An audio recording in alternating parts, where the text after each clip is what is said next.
Okay, welcome back. I'm not going to be reviewing Sunday's action from the NHL. Ready to do this? No. Okay, good enough. I guess I'm riding solo on this one. Starting with the Oilers, and they were heading into Pittsburgh to take on the Penguins. In the first period, Connor McDavid would open up the scoring, getting his 24th goal this season. A minute and 8 seconds into that frame, Matthias Ekholm would increase the lead to 2-0, 8 minutes and 53 seconds into that frame. That would be his fifth goal of the year from Evan Bouchard and Connor McDavid. After 20 minutes of play, it was 2-0 in favor of Edmonton. There's no scoring in the second. In the third period, Darnell Nurse would increase the lead to 3-0, getting his seventh of the year from McDavid and Nugent Hopkins. Nurse would then get his second goal of the game, his eighth of the season, from Ekholm, and that goal happened with 4 minutes and 2 seconds remaining on the clock. So the Oilers would prevail. 4-0 would be the final score.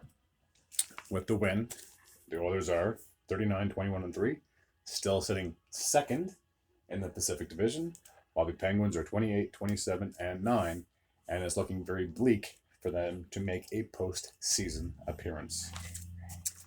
All right, the next match took place in Minnesota. That's fine, I'll do everything by myself.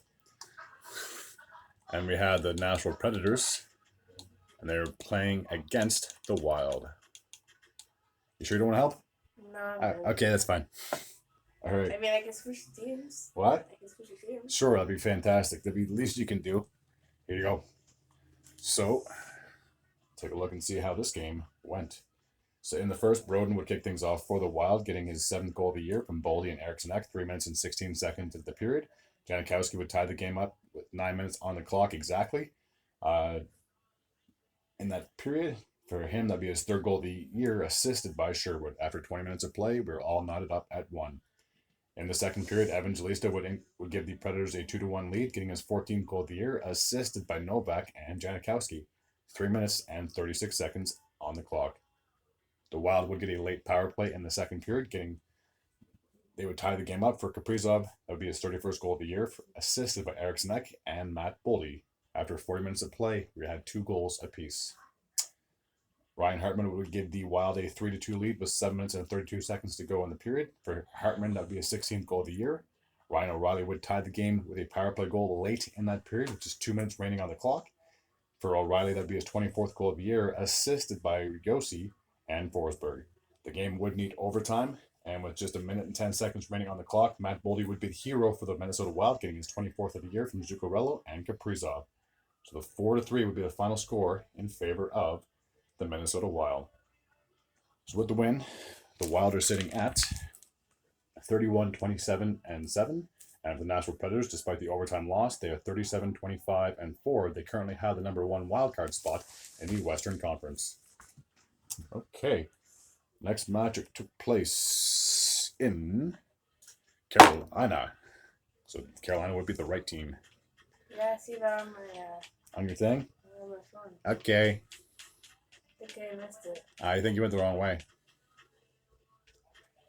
Just keep going, just keep going, just keep going. No, there, you gotta do the other way around. What? Carolina's home. There you go. Oh, there you go. And then go up or down, whatever way you want to go to get to Calgary. And then we'll take a look and see how this game went. Who do you think won this game? Probably the Hurricanes. Yeah, it's a good guess. So Martinic would kick things off for the Hurricanes, getting his 11th goal of the year, assisted by Sebastian Aho, 6 minutes and 30 seconds that period. Speaking of Sebastian Aho, he got on the goal score sheet himself, getting his 25th of the year from Jared Bynum and Svechnikov, and that goal happened with 2 minutes and 17 seconds to go in the period. After points in play, it was 2-0 in favor of Hurricanes.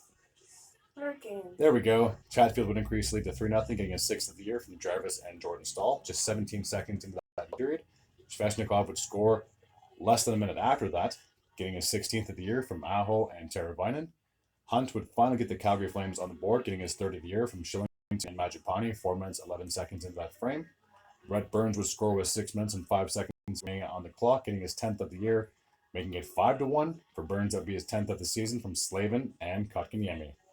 With 34 seconds remaining on the clock, Seth Jarvis would increase lead to 6-1, getting his 20th of the year from Chatfield and Jordan Stahl. After 40 minutes of play, it was 6-1 in favor of Carolina. Just a bit of a blowout, right? Yep. Yep. Sharon Govich would cut the deficit to 6-2 in the third period, getting his 27th goal of the season for the Calgary Flames, 4 minutes and 54 seconds into that frame. Tara Vinen would increase lead to 7-2 with 2 minutes and 46 seconds remaining on the clock. For Tara Vinen, that'd be his 21st goal of the season from Kotkaniemi and Svechnikov. 7-2 would be the final score in favor of the Hurricanes. With the win, they are sitting at 39, 19, and 6, still sitting second in that Metropolitan Division. As for the Calgary Flames, 31, 28, and 5, and it's looking very, very bleak that they'll be able to make Use the remote. a postseason appearance. All right. Next, we have the Coyotes and the Blackhawks. Okay. And there we go. All right. Oh, a little blurry. I guess I think I know who won the game. Who do you won this game? The Blackhawks. All right. So the last game had one team get 7 goals. This one also had a team get 7 goals. But who was it? Only one way to find out. It's gonna creepy. It's fine. It's the best I can do. All it says blah. It's fine. Blah? There. Now it says blah. All right. In the first period, Keller would give the Coyotes a 1-0 lead, getting his 24th goal of the year, assisted by Schmaltz and Hayton.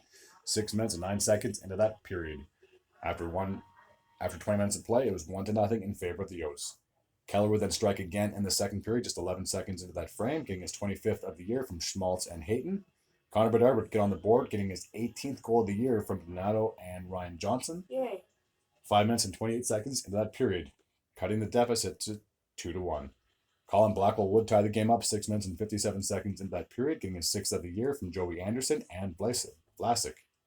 Connor Bedard would then get his second goal of the game, his 19th of the year from Kurashev and Seth Jones, a power play goal with 9 minutes and 55 seconds remaining on the clock. Genther would tie the game up at 3 with 6 minutes and 3 seconds remaining on the clock. For Genther, that would be his 9th goal of the year. Tyler Johnson would get the Blackhawks another lead, getting his 14th of the season from Connor Bedard and Seth Jones, a power play goal with 2 minutes and 10 seconds remaining on the clock. After 40 minutes of play, it was 4-3. In the third period, Colin Blackwell would get his second goal of the game, his 7th of the season from Seth Jones and Dickinson, just 33 seconds into that frame. Nick Schmaltz would cut the deficit to 5-4, 6 minutes and 51 seconds into that period. For Schmaltz, that would be his 19th goal of the season. Ryan Donato would score 8 minutes into that period, getting his 8th of the season, increasing lead to 6-4. And then Colin Blackwell would get a hat trick for the Chicago Blackhawks, getting his 8th of the year, assisted by Seth Jones, with 2 minutes and 36 seconds to go on the clock. This is the one I tricked you with. Is it? I told you who got the hat trick? That's right. I forgot about that. So the Blackhawks would prevail. Final score would be 7-4. So for the Blackhawks, they're 17, 43, and 5. And for the Coyotes, 26, 34, and 5. All right, the last game from Sunday took place in Anaheim. We had the Ducks, and they were playing against the red-hot New York Islanders. I remember like a month ago, it seemed like it'd be impossible for the Islanders to even come close to making it into the postseason because they were so far behind. Islanders. Wrong one. There we go. But now they seem to be doing A-okay. All right, so in the first, Ezekiel would kick things off for the Islanders. 5 minutes, 11 seconds into that frame, getting his 8th of the season from Holmstrom. Palmieri would increase lead to 2-0, 7 minutes and 28 seconds into the frame, getting his 20th of the year from Mike Riley and Sebastian Aho. Brock Nelson would increase lead to 3-0 with 5.5 minutes to go. For Nelson, that would be his 29th of the season. He's almost at 30.